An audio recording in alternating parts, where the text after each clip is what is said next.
Jadi imajinasi dia untuk memahami masalah keluarga. Kenapa mak ayah garang? Kenapa abang selalu kena marah? Kenapa abang ni degil? Dia tak cuba faham, nak cuba faham. Jadi macam mana kita nak buat? Kita perlu bagi penjelasan secara realiti. Abang dia buat salah, sebab itu dia kena marah. Apa salah dia? Dia tak datang sekolah, dia tak pergi sekolah, ataupun dia malas, dia tak basuh baju, dia tak kemas kasut, dia tak buat kerja sekolah. Jadi itu salah. So kena bagi denda, bagi penerangan secara realiti, fakta, supaya dia boleh faham. Isu ketuhanan, ini susah sikit ni.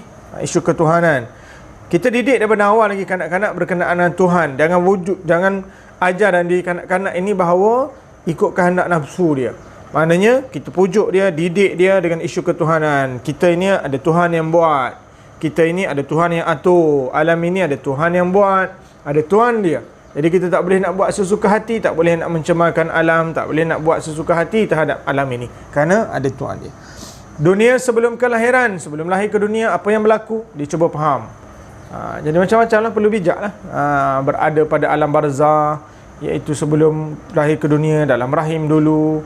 Daripada dalam perut tu, duduk dalam tu, tunjuk gambar, cari video-video. Banyak kan video-video sekarang ni, tunjuk supaya mereka faham. Gemar berimajinasi, pakar psikologi Al-Insan daripada University of California, Berkeley.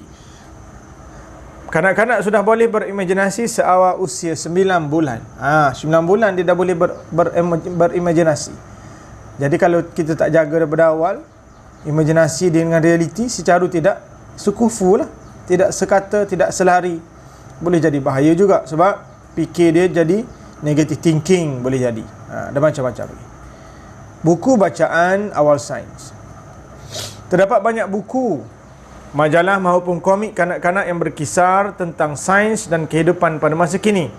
Ilustrasi yang dibuat juga amat menarik dan konsep yang dibawa dipermudahkan untuk difahami oleh kanak-kanak.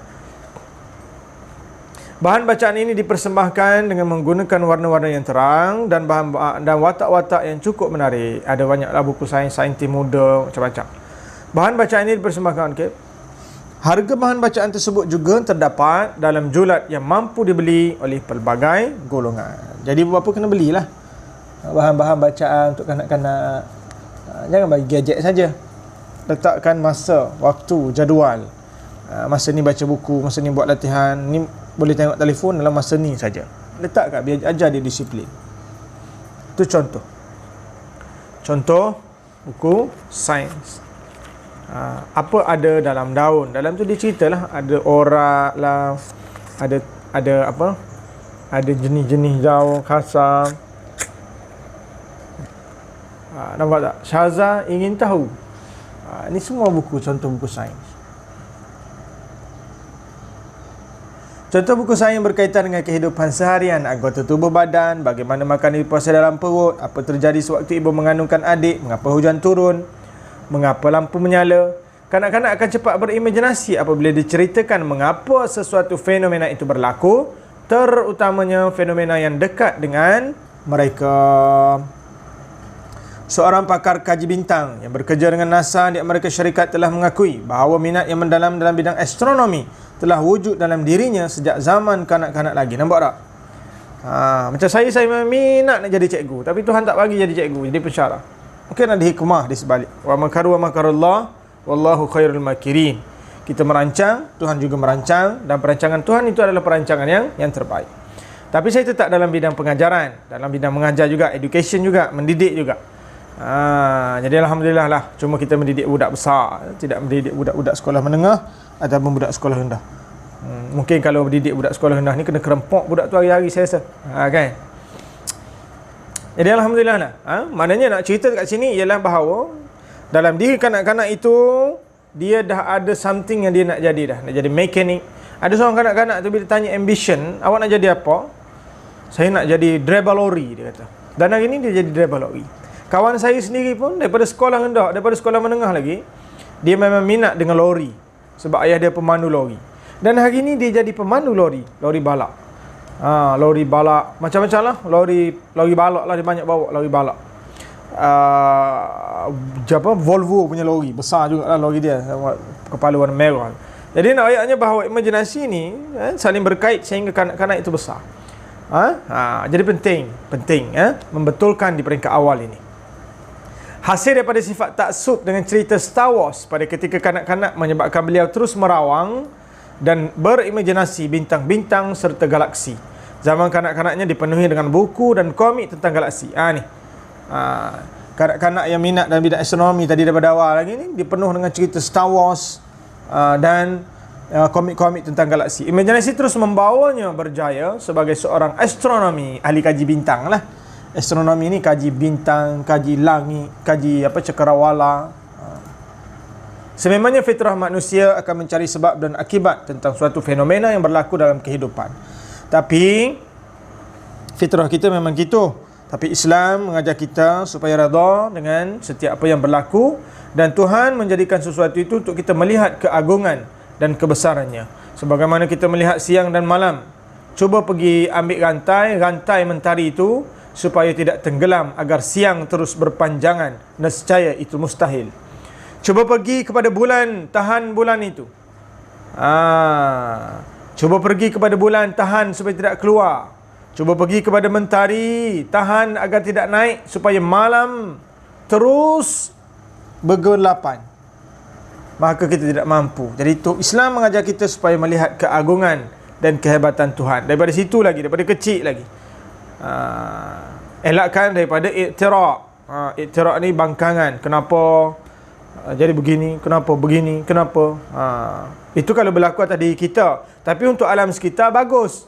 Kita nak mengkaji macam mana hujan jadi. Oh macam ni, oh hebat hujan jadi. Proses kondensasi air naik atas, turun bawah, turun macam-macam lah. Nampak? Bagus. Dari satu sudut itu bagus. Tapi berkaitan dengan diri kita, takdir yang ditetapkan atas diri kita, Islam menganjurkan kita supaya kita redha, sabar, dengan ketentuan, tidak ada bangkangan, ikut je.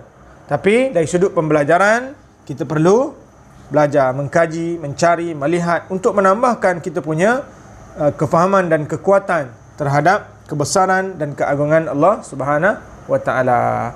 Tidak salah membiarkan kanak-kanak berimajinasi tentang sains dengan konsep dan pendekatan yang betul serta bersesuaian. Hakikatnya sains adalah fenomena dalam kehidupan. Bagaimana menjana imajinasi kanak-kanak? Adakah kamu tahu bagaimana rupa seekor buaya? Ini kita nak melatih kanak-kanak untuk imajinasi. Bagaimana jika buaya boleh terbang? Awak semua mesti membayangkan sayap buaya letak dekat kaki depan. Macam mana?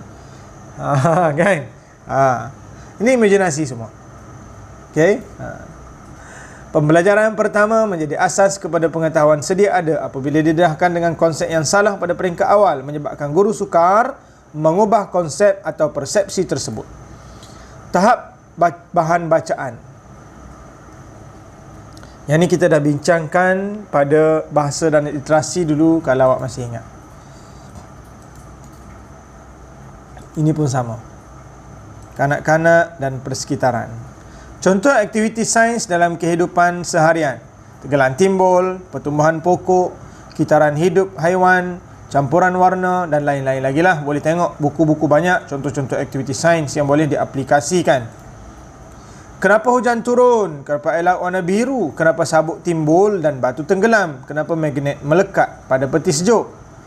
Dedahkan pada ilmu sains sejak dalam rahim ibu lagi. Bayi dalam rahim diperdengarkan lagu-lagu sebagai genre dan kecanggihan gadget sains masa kini. No. Ini dari satu sudut. Tapi kita nak sudut Islam. Sudut Islam, kita dengarkan kanak-kanak dengan Al-Quran, dengan zikir, supaya bila lahir nanti dia jadi pencinta agama. Bukan pencinta ilmu saja, pencinta agama.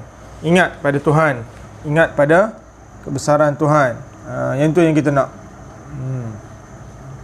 Semakin membesar, lebih banyak lagi gadget-gadget sains diperkenalkan kepada kanak-kanak. Gadget-gadget ni apa? Bahan-bahan eksperimen lah. Okay, bukan telefon. Kanak-kanak perlu difahamkan bahawa mereka mula mengenali dunia melalui deria yang ada pada mereka. Melihat, merasa, mendengar, menghidu, menyentuh, memegang, mengetuk, menolak, menerusi deria yang ada. Tanya lagi kau.